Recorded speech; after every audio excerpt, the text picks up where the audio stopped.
wonderful presentation, and I am happy to introduce and welcome Mike Streeter to the screen. Mike is the Director of Research Integrity and Publishing Integrity at Wiley. He has worked in academic publishing since 2004 and has spent a large part of his career working with editors and academic societies and publishing and developing their journals. Since 2022, he's led Wiley's research integrity strategy and policy work alongside a cross-functional team representing a large range of publishing services and interests.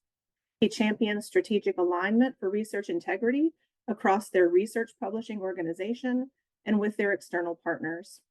Mike is a member of COPE Council and amplifies the mission through frequent industry collaborations and events. Thank you, Mike, and welcome. We're looking forward to hearing your perspective from the large publishing side. Thanks very much, Leah, and thanks, Sven, for the invitation to talk today, and thanks to Charleston for organizing the event. I'm going to get started by sharing my screen. So just to get started, so I'm speaking from a large publisher's perspective. I work for Wiley. It was really valuable attending yesterday's session and hearing the speakers really set up and explain the issues and considerations that we need to bring to the thinking and acting around publishing integrity. I agree with absolutely everything that John has raised in his really helpful and insightful presentation.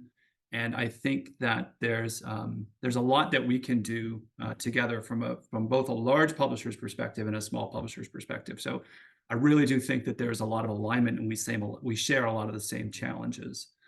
So the things I'd like to cover today are, what are the challenges and solutions to publishing integrity?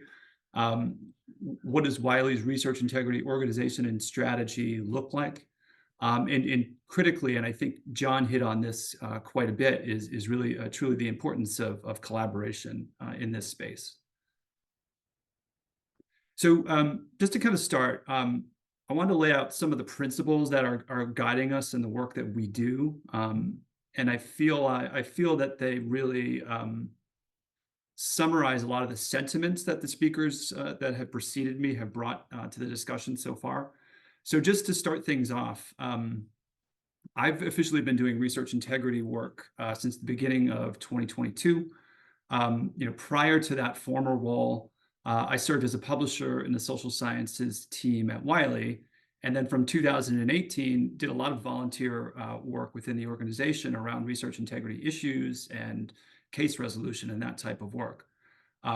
Since that time, I mean, the landscape, as John has, I think, very helpfully laid out, has changed absolutely tremendously, primarily as a result of the scale of the research integrity issues that has presided as something of a theme so far in this event. So in my role, I'm conscious that publishing integrity is not exclusively owned by what publishers have traditionally termed a research integrity team. The work we do to direct the efforts, it kind of aligns with the community metaphor that Mohammed raised in his talk yesterday. We bring the leadership into the organization around collaboration on research integrity internally. And to the point about how the landscape has evolved, trust is absolutely essential. And in some ways, rather than it being a given as it has been historically, it needs to be reaffirmed, I think, by all of us in the research and publishing ecosystem. And then finally, technology is a big theme across research integrity. It has come up a lot, and I'll talk a bit about that today as well. And technology is a key part of our strategy. It's not the only part, but increasingly it plays a critical role if we're going to be able to strike an effective preventative posture to the issues that we're seeing. So worth spending a minute or two on what makes us a large publisher. So really it comes down to sort of, I think, the diversity of the models and the operations specific to Wiley that can come into play within the research integrity operation. And I'll talk about that operation a little bit further on. But my remit is specifically research publishing, which means peer-reviewed academic journals. I don't have any responsibility for our books program, but I focus specifically on our journals portfolio. And I think to some ways, like John's model, we're an interdisciplinary publisher. We publish across the two main business models that are in play now, a fully open access and a hybrid model. Publishing across the disciplines also means that some of the standards and expectations around publishing and research integrity might not always be consistent. So some points that come to mind are discipline-specific deviations and what qualifies for authorship, and differing adoption levels of open science practices as well. And of course, we publish under different peer review models too. So we publish double and single anonymous. I think we actually may publish a journal that does triple anonymous peer review. And we also handle transparent and open peer review for some of the journals that we publish. And then we have different editorial and policy arrangements for the journals that we've published, depending on whether we're publishing under a partnership with an academic society or an institution, or in some cases, the management of that journal and editorial policy may be fully managed or overseen by Wiley.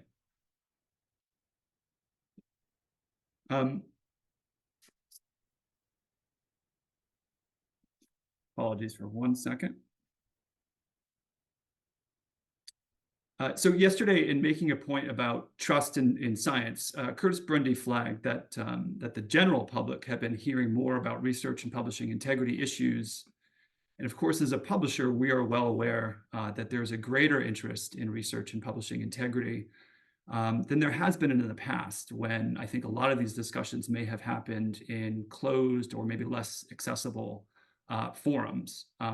We are seeing high-profile cases of research integrity investigations, as well as increased concerns around the real challenges and the threats that paper mills pose to publishing and to trust in science. And I would like to acknowledge the fact that research integrity sleuths have played a real valuable role in bringing transparency and action to these issues. And I think we can't have a publishing or a research integrity conversation without mentioning generative AI, and both I think the benefits of generative AI, but also some of the challenges that we may have as publishers in ensuring that ethical guidance and policies are in place, and also that those ethical guidance and policies are understood by the authors and peer reviewers who are working on the journals that we publish. So from our perspective, I can see what we're faced with in research integrity breaking down along these lines. We have a dated publishing infrastructure that's not always well connected across journal submission platforms or to infrastructures outside of the publisher, and that gives rise to vulnerabilities. A lot of the vulnerabilities that we face today. And those vulnerabilities, as John discussed, are exploited by bad actors and paper mills that are looking to take advantage of the publishing process. We can solve for this through some direct intervention and stakeholder action, whereas other components of the sort of incentive system need to really be addressed outside of the publishing model. But those solutions do need to get synced up. So the notion being that publishers aren't acting alone, institutions aren't acting alone, other industry groups aren't acting alone. It's about coming together to collaborate. And then finally, we need scalable solutions that can be responsive to the concerns that we see at scale. That's both from a technology and a screening point of view, as well as the way a publisher upholds their responsibility for the scholarly record and what they have published. So what's the guiding strategy that we need to employ as a publisher in response? It's one that acknowledges that there are actions and responsibilities that Wiley can take and other publishers can take on their own. John talked a lot about the strategy that they take forward at Tech Science Press. And then there are ways in which we have to collaborate closely with what I've termed as external partners here. And I'll get to those partners a bit later. But it's to say that publishing strategy is and needs to be continued to be aligned with industry collaboration and dialogue if we're going to get our hands around the challenges that have been expressed to date over these last 2 days.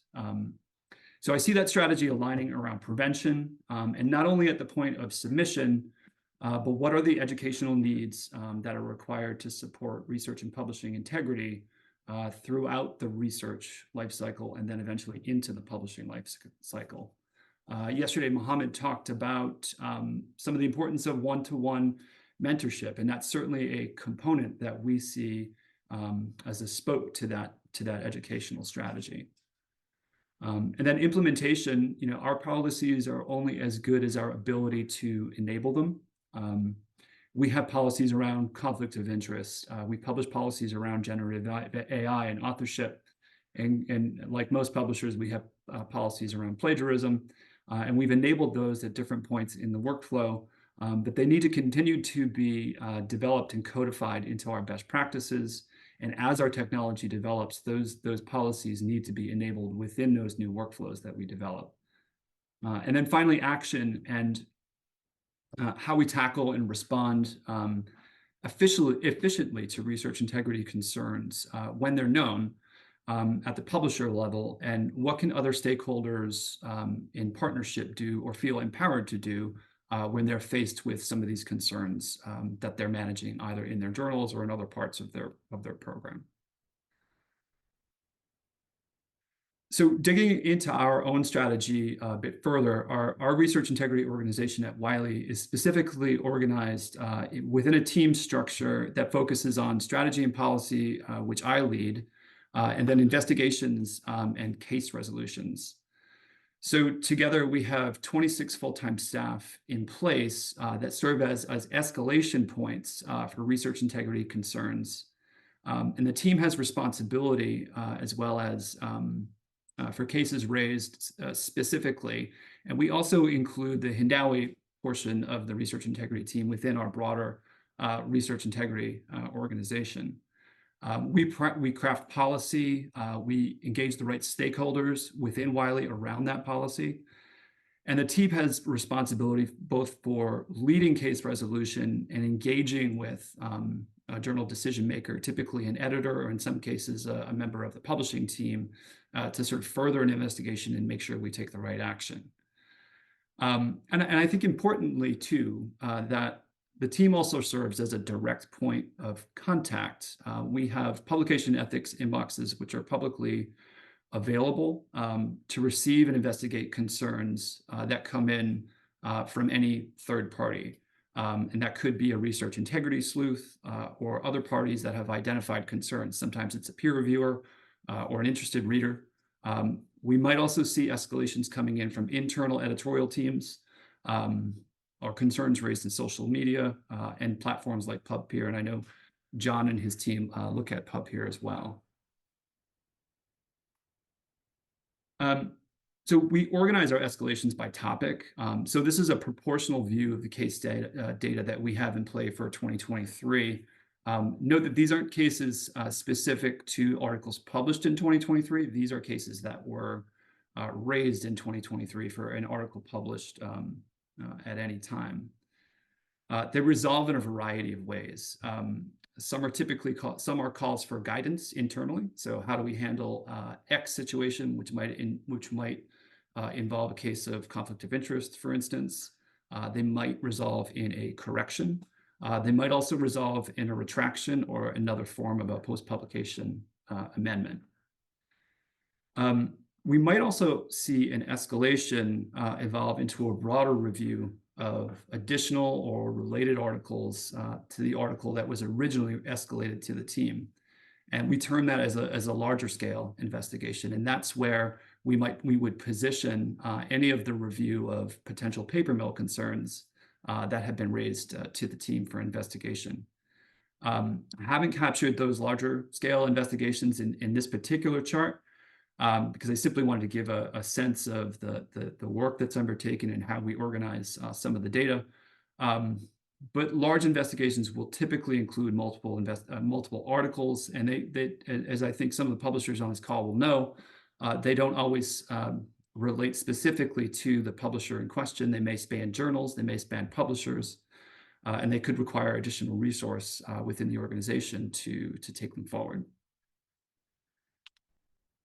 So some of the additional work that the team is responsible for and what the team leads, we focus our time on updating our best practices and guidance, which are publicly available and were regularly updated. The guidance featured on the left not only covers publishing integrity, but links out to best practices and guidelines around expectations for research integrity as well. We bring in frequent reference to the Committee on Publication Ethics, the International Council of Medical Journal Editors, and other industry resources to help give some visibility to the expectations that we have in our program. So we recently, on the right side, we recently launched our Editor Code of Conduct, which we believe is an important component to transparent practices and peer review, to confidentiality, to issues of conflict of interest, and around adherence to subject-specific guidelines and research standards. We are not the only publisher with an Editor Code of Conduct that's available publicly. I want to say that, I mean, clearly editors play an extremely important role in journal management, and they carry a great deal of responsibility. So we see this code as enabling that close relationship between editorial responsibilities and publisher responsibilities, and as a way to support those editors in the work that they're doing.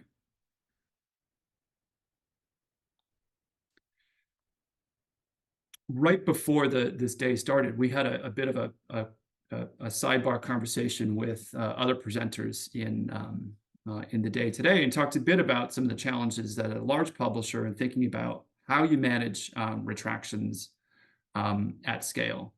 So, I mean, I've used the words efficiency and scale a few times in this talk. We adopted an approach in late 2022 and into 2023, specifically around how a publisher can act at scale in resolving research integrity issues that are likely linked to a paper bill, or at the very least are associated with a case of systematic manipulation of the publishing process. This approach is consistent with one of our main responsibilities as a publisher, and that's maintaining the accuracy of the scholarly record and taking ownership for what we have published. I want to be clear that this approach is different from one that we might take that involves an investigation of a single article or a small number of articles that have a unique concern that require a review. This approach is focused on investigations that uncover patterns. John talked a lot about patterns in his talk earlier. Patterns of manipulation in published articles, and perhaps in submitted articles that are related to those articles. And they add up to a decision that indicates that we can't trust the integrity of the article under investigation. And some of those indicators here are expressed on the slide. During his talk yesterday, Curtis Brundy referenced a white paper that we published in late December. And I've added a link and basically a screenshot of that paper on this slide. This represents an effort of ours, I think, to be transparent about putting this approach into practice. It shares some detail of what we've uncovered, and makes a series of recommendations to the industry for action. So some of those recommendations include, how we share data and how we share that data responsibly, either across publishers or across people who are doing investigations, with the understanding that all publishers are facing this challenge and that it's endemic to the publishing industry. The value of incentivizing open research practices. And beyond retractions, what are the best ways, what are the ways in which that we can flag articles that have a potential concern, but haven't yet been investigated? So how do we alert readers that something has come under an investigation process? So again, in publishing the white paper, our intention was also to align with the Committee on Publication Ethics practical guidance around investigating cases of systematic manipulation, and in the hopes of bringing these things together to give confidence about how one can act at scale.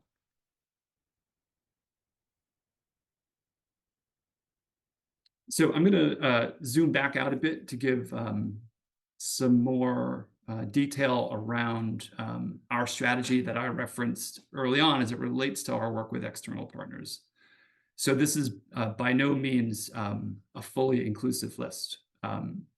So some of you will be familiar with the STM Integrity Hub, which is a cross-publisher technology solution focused on developing a shared infrastructure for early identification of paper mill submissions. The underlying strategy for the hub is to develop and implement the means of screening for paper mill hallmarks, while at the same time supporting an industry-wide solution for sharing data and expertise about paper mill submissions, such that one publisher is not passing a problematic manuscript or set of manuscripts on to another publisher. And as some of you know, STM have developed two tools, one being a standalone paper mill checker tool, and another being one that is geared toward identifying duplicate submissions. So this is, again, the advantage of going second. John referred to a strategy of flooding journals with submissions. The duplicate submission tool is intended to identify whether a paper is under review or has been submitted elsewhere in the corpus.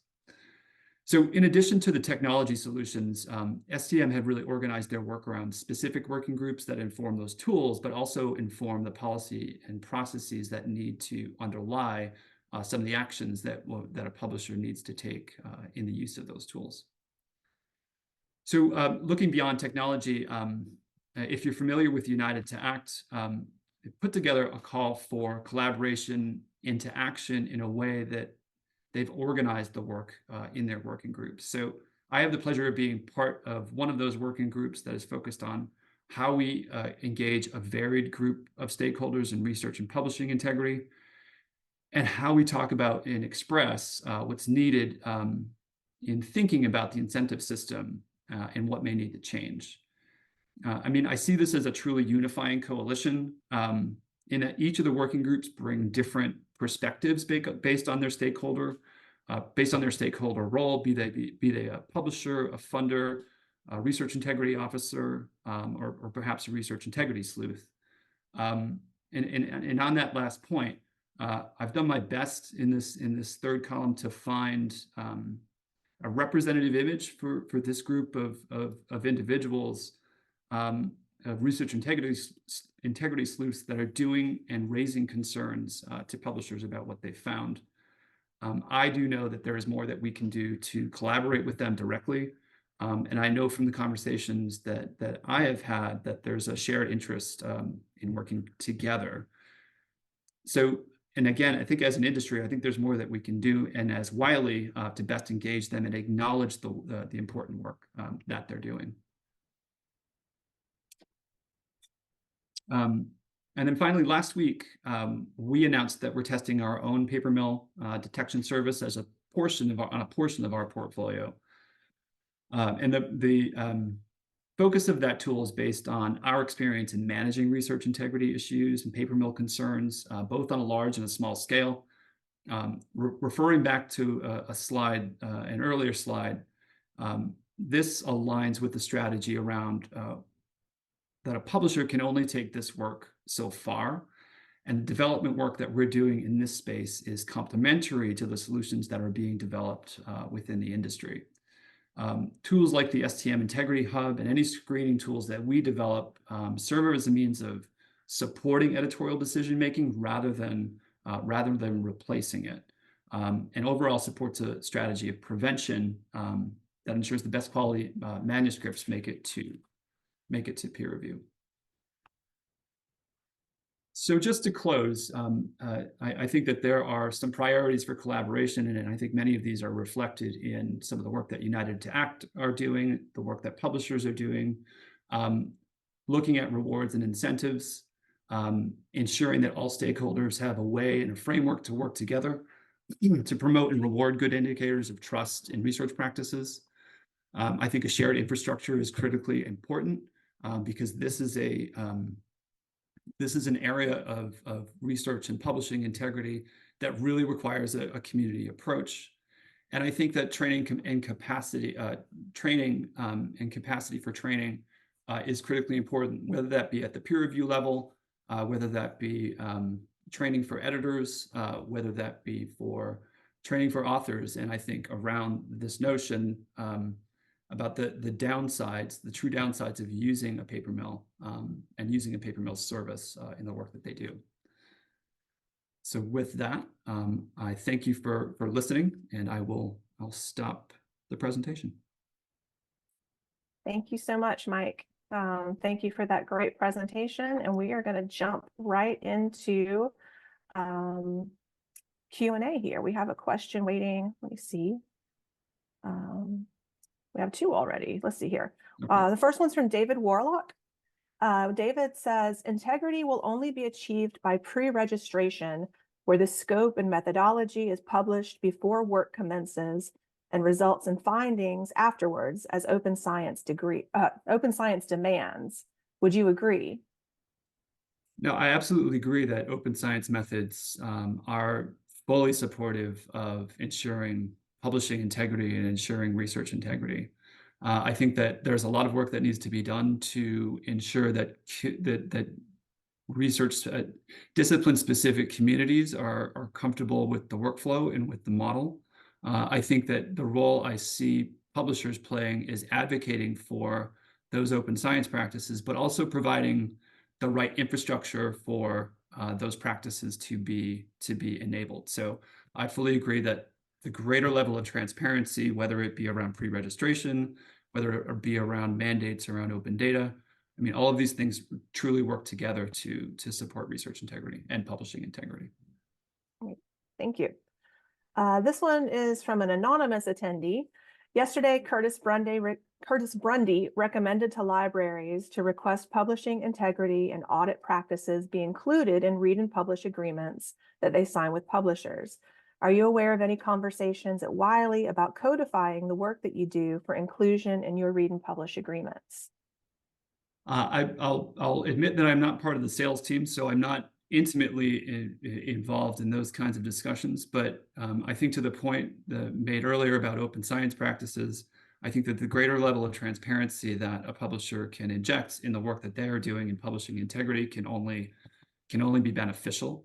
And I think that there is, I'll relate back to, I was at the live Charleston event in November, and Lisa Janicki Hinchliff, I'm sorry, Lisa, if I'm mispronouncing your surname, made a similar point to what Curtis made yesterday.